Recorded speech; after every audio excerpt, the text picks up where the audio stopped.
कौवे और उल्लू के बैर की कथा। एक जंगल में पक्षियों का समूह रहता था, जिसका राजा वैनते गरुड़ था।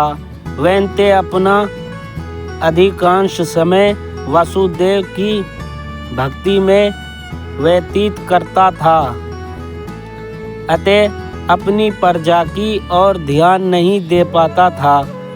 उसकी प्रजा अपने प्रति उसका वृत्तिक भाव देख स्फुरन थी।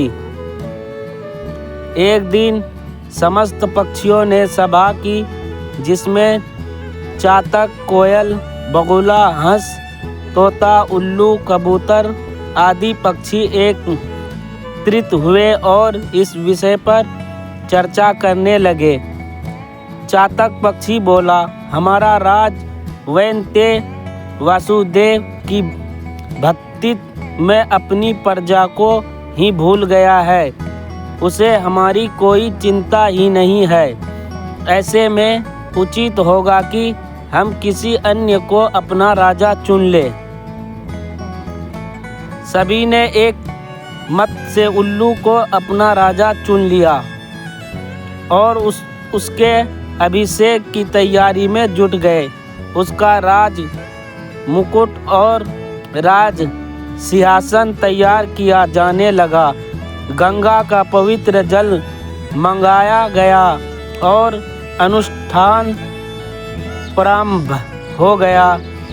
तभी कहीं से एक कौवा उड़ता हुआ उस स्थान पर आया जहां उल्लू राज के अभिषेक की तैयारी चल रही थी। सारी व्यवस्था देखकर सोचने लगा कि यह सब किस समारोह के लिए ये सारी व्यवस्था की जा रही है। उसने कोयल से पूछा, मित्र, यहाँ किस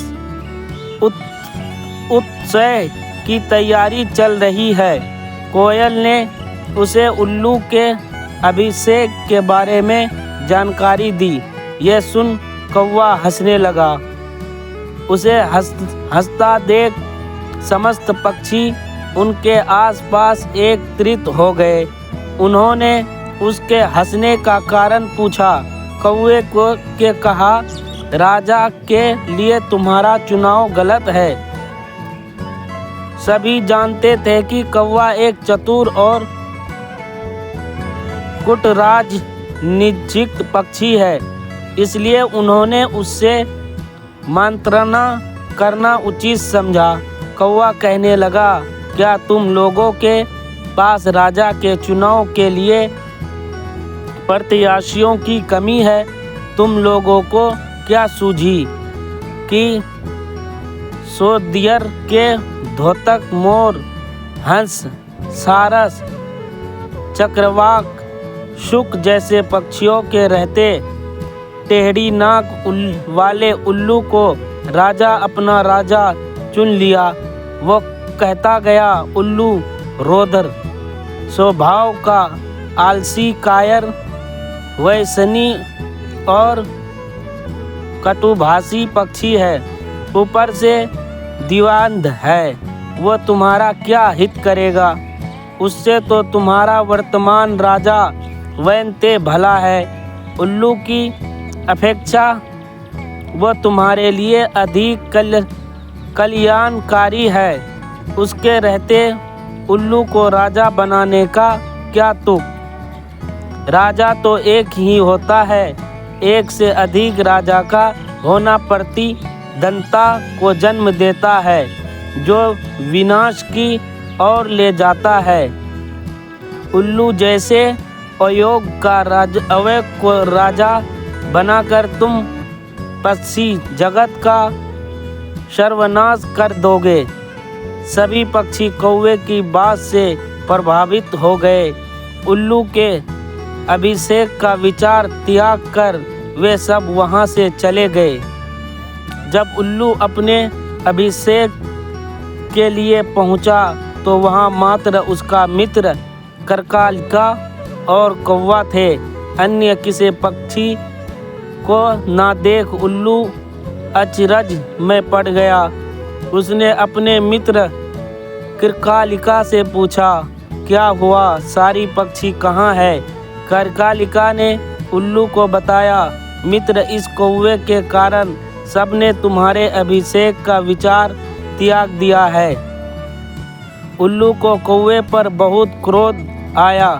वह उसे पूछने लगा, तुमने ऐसा क्यों किया? दुष्ट कौवे, मेरे राजा बन जाने से तेरा क्या चला जाता है? तुमने अकारण मुझसे बैर मोल लिया है। अब से तू सदा मेरा और मेरे वंश का बैरी रहेगा। कौवा कुछ कह ना पाया, चुपचाप बैठा रहा। उल्लू कुड़कुड़ाता हुआ वहाँ से चला गया। कौवा सोचने लगा कि वेस्तर में ज्ञान देकर मुझे क्या हुआ? इन पक्षियों के मामले में हस्तक्षेप कर मैंने अकारण ही उल्लू से बैर ले लिया है। इस तरह मैंने अपनी स्वयं की हानि कर ली है। ये सोचता हुआ कौवा वहाँ से चला गया। तब से कौवों और उल्लू में विभावित बैर चला आ रहा है। सीख, दूसरे के मामले में हस्तक्षेप अकारण ही आपको समस्या में डाल सकता है। दोस्तों, वीडियो अच्छी लगे तो वीडियो को लाइक कीजिए और मेरा चैनल को सब्सक्राइब कर लीजिए। किस्सा टॉप में आप सबको टॉप किस्सा सुनाई जाती है। वीडियो देखने के लिए दोस्तों आप सबका बहुत बहुत धन्यवाद।